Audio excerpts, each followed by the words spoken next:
গুণন 2, আর এখানে আমরা কিমি লিখব। ওকে, এখন এটার সাথে এটা যদি আমরা ভাগ করি কত হয় জানো?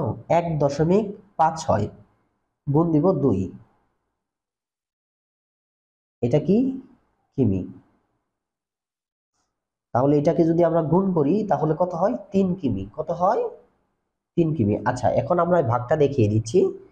12কে যদি 12কে যদি আমরা 8 দিয়ে ভাগ করি কত হয়?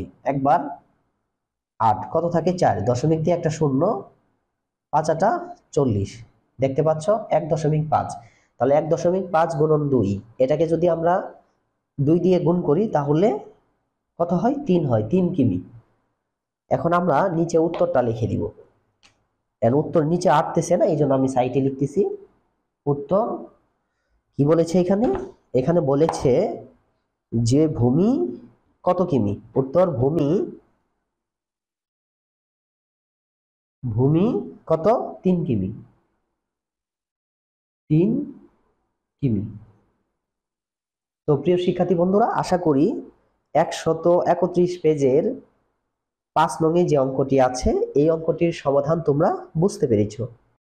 তো প্রিয় শিক্ষার্থী বন্ধুরা, সবাই ভালো থাকো, সুস্থ থাকো। আসসালামু আলাইকুম।